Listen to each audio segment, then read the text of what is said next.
Putin will not be tried for war crimes while he remains president.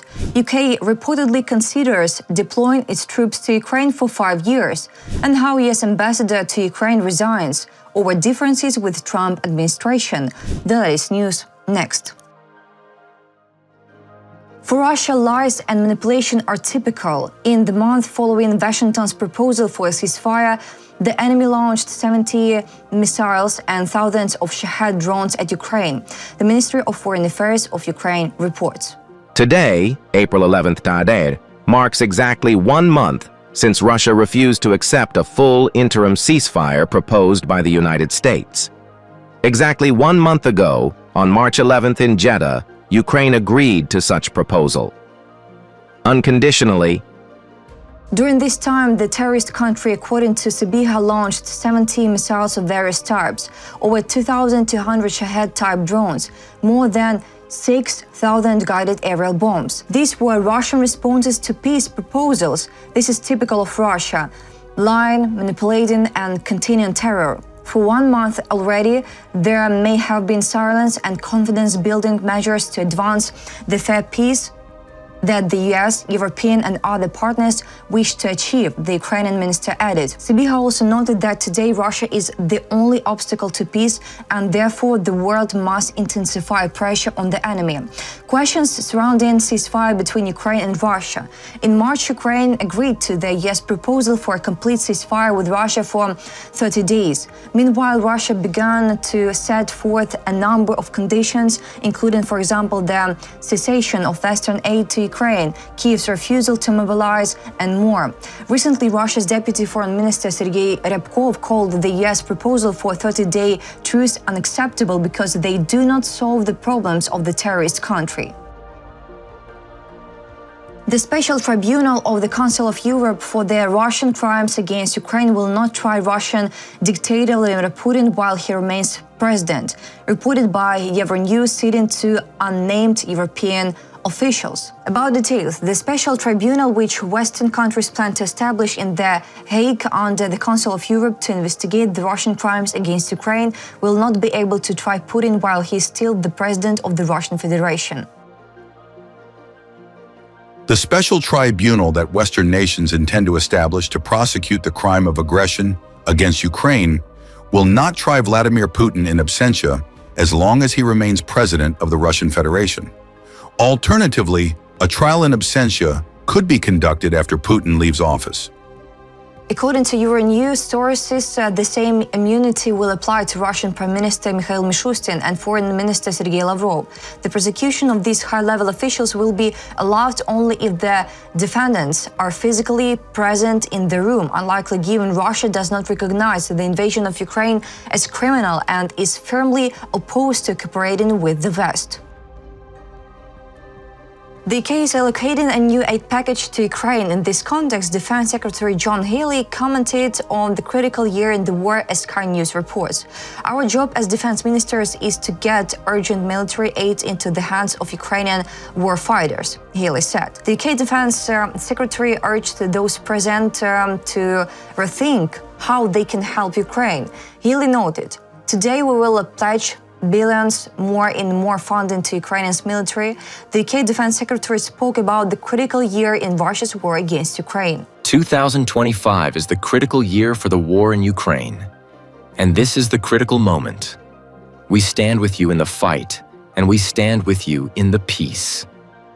About new UK aid package for Ukraine, the Defense Secretary also noted that the UK allocated $350 million in aid to Ukraine on the morning of April 11th as part of a broader aid package worth $450 million, which, according to him, will strengthen British-Ukrainian industrial ties and provide Kyiv with more weaponry.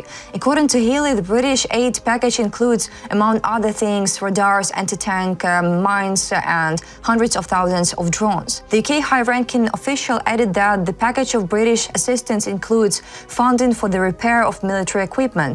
This is part of new efforts to repair thousands of Ukrainian vehicles, the UK Defense Secretary stated. The UK is considering deploying its troops to Ukraine for 5 years, according to plans currently being discussed by their allies, reported by The Telegraph. The UK military leadership, those wants to help train and recover the Ukrainian army to prevent a new Russian invasion. This roadmap was proposed during discussions between the UK and France on the coalition of the willing. In general, the parties are considering different options for sending troops. According to one of them, a European-led force would be sent to Ukraine to initially deter Russia from violating any settlement and give the Ukrainian military much-needed breathing space. French military planners are convinced that Kremlin leader terrorist Vladimir Putin is unlikely to authorize another attack against Western forces inside Ukraine when his troops are only able to capture small areas. According to the plan, a reassurance force led by France and the United Kingdom will also offer assistance in protecting Ukrainian skies and sea. However, the main purpose of the deployment will be to immediately help train and recover the Ukrainian armed forces to deter another potential Russian attack. According to The Telegraph, the foreign forces will be withdrawn in stages afterwards, with the final withdrawal taking place in about 5 years.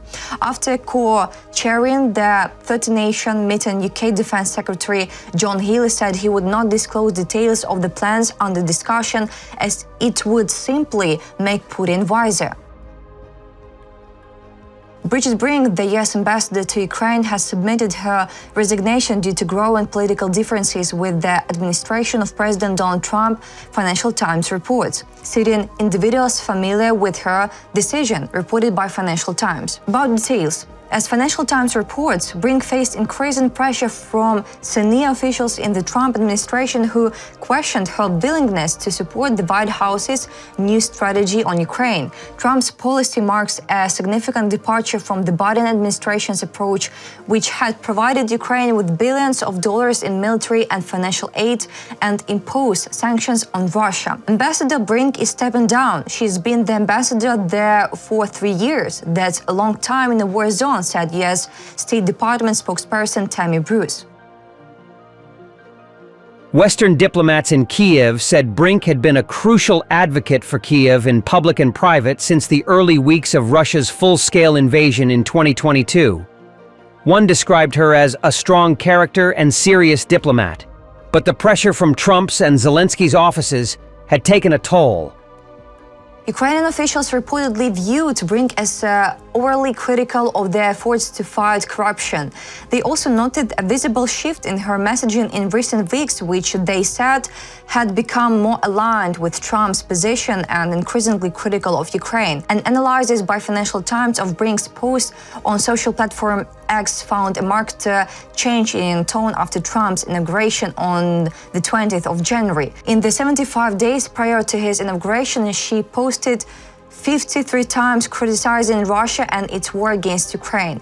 In the 75 days following it, she published just 5 posts mentioning Russia, none of which blamed it for the war.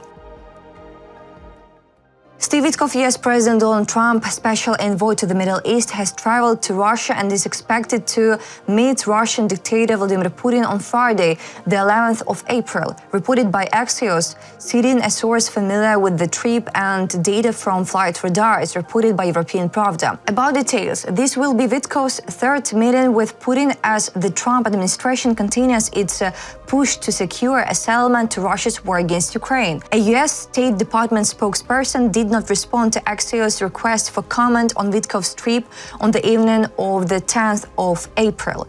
Notably, Trump is said to be frustrated by the lack of significant progress in the talks in recent weeks, and at one point said he was very angry because of Putin's remarks concerning Ukraine. If no ceasefire agreement is reached by the end of the month, Trump may impose additional sanctions on Russia, either through executive action or by urging Congress to pass new sanctions legislation, a source familiar with the matter told Axios.